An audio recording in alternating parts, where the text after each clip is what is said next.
The Easter ham sat untouched on my dining table, while my relatives settled in like a jury. The walnut slab beneath the plates was my favorite indulgence. Hand-finished, heavy, impossible to ignore. Aunt Marlene claimed the head chair. She set down a sheet of paper, smoothed it once, and smiled as if she were doing me a kindness. "Since Grandma Evelyn left us this estate," she said, "we need to talk about fair distribution." Estate. The 800-square-foot home I designed and built, pool house, tennis court, 3 acres, paid for with my firm's profits, and 2 years of construction chaos. Uncle Dean gestured around the room.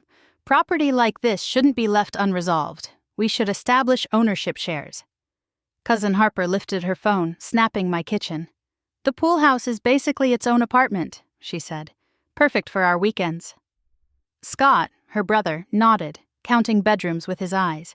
"Mom and Dad take the primary suite. I'll take the east wing with the kids. Guest quarters for Miles and Tessa." My east wing was my studio, the place where I made the money they were dividing. Aunt Marlene clicked her pen. "Utilities, taxes, maintenance, split fairly. Everyone gets space based on family size and needs." My mother tried to wedge me back into the room. "And Elise?" Marlene's voice softened into pity. "Elise travels. She isn't tied to a home. The basement recreation room is quiet, good for computer work." I kept my hands still.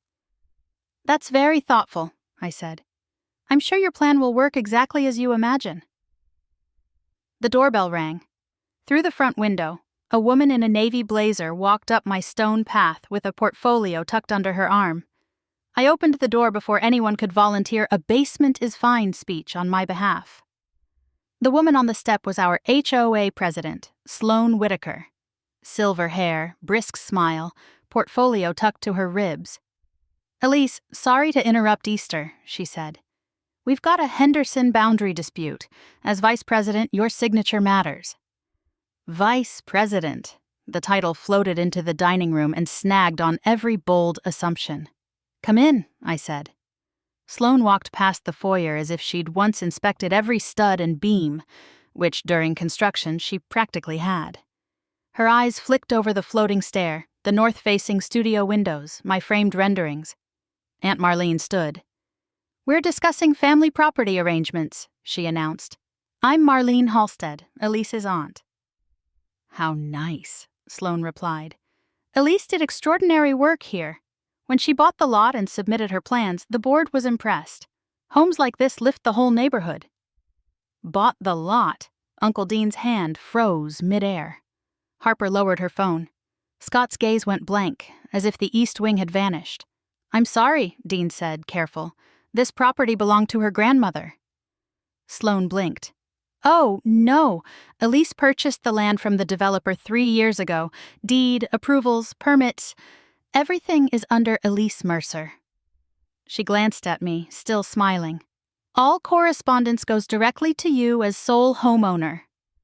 Marlene's paper trembled. Her map looked suddenly ridiculous, a fantasy sketched in pen. "I hope I haven't said something inappropriate," Sloane added.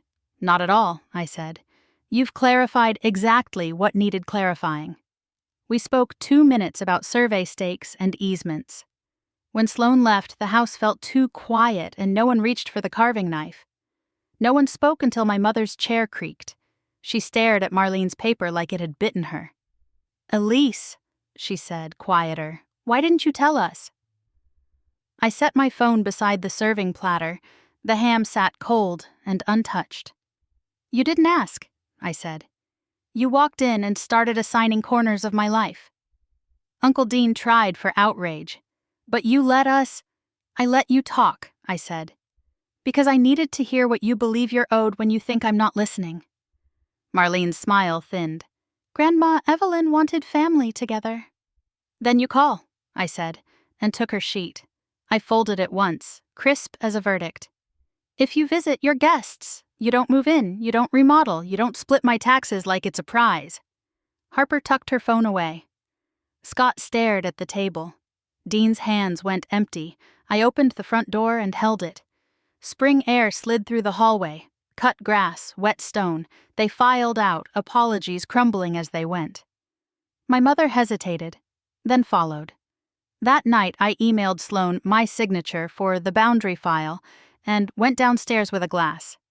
The basement recreation room, my allocation, now held wine racks and quiet. A small lamp warmed the labels. 6 months later, a letter arrived.